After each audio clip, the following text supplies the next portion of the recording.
Actually. Saigon, sorry. Yeah. And I'd been in Asia. I actually went to Asia. I went to Singapore because I'd met a girl, and she said, "Why don't you come down to Singapore?" And I was single, and I went, "Okay."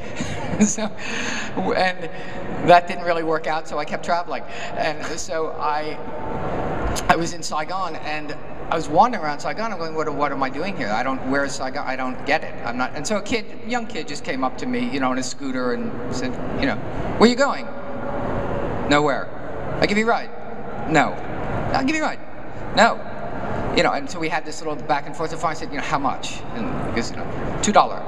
So he took me, and then I just hopped on the back of his motor scooter, and we zipped around Saigon for the day. And he took me to all these amazing places. Ended up taking me to his grandfather and having tea with his grandfather.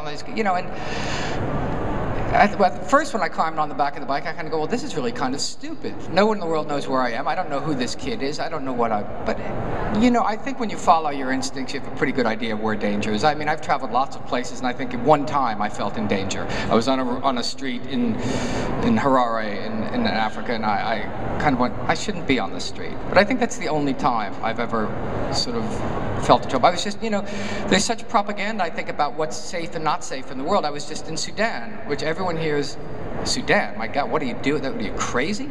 I found Sudan to be, I was not in Darfur, where there's, I'm not going looking for trouble, but I was in Sudan, and I found the people to be the kindest, gentlest, most open and gracious people I'd ever encountered anywhere. I think a large degree had to do with it's a Muslim country, and we have our whole notion of, America has become so, you say Muslim, and America's tense up, and Muslim country, Sudan particularly, there's no alcohol in Sudan. None. And so to be in a country where no alcohol is a very interesting experience, because that whole edge is removed. And so I found the Sudanese to be really gentle, loving, gracious. They had nothing, and they were all willing to offer me half of it everywhere I went.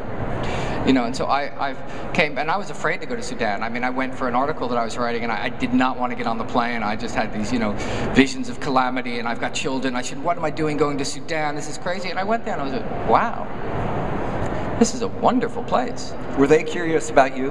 Couldn't have cared less. They were fine that I was there, but they're so busy trying to meet their daily needs, and they don't see, particularly some places I was, they hadn't seen too many white people, so they were kind of, I got a bit of that. Yes.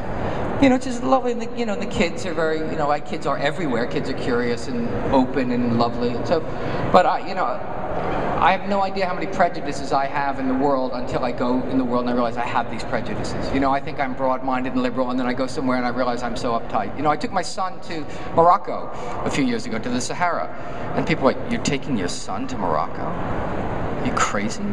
What? As though it's irresponsible. Yeah, well, it's yeah, and my God, they treated my son. I wish I treated him that well. I mean, it was so wonderful to my child. The children and traveling with kids is a great thing. My God, kids just sort of talk about losing your dignity. You just follow your kid's nose, and it's a great thing. Anyway. But talk more about that. Why is it so great to travel with your kids? My son, when we were in the Sahara, the first night, he literally buried himself in the sand. He just kept, and he was just throwing him. He was 8 at the time. And he was throwing himself on the sand. I just said, "Sam, I've never seen you so happy." Because I've never been so happy, Dad. And I don't know why, something in him just was really touched by the desert, And to see that wonder in, someone you love so much as eyes, obviously. Yes. And that to see them discover that thing, And my wife is from Dublin, so we go to Ireland a lot. So, my kids travel a lot now. And so I think creating a citizen of the world is a great thing to pass on to a kid. I mean, like you said, I grew up in Jersey, and we went down to the shore. Yes. And that's the only place we ever went.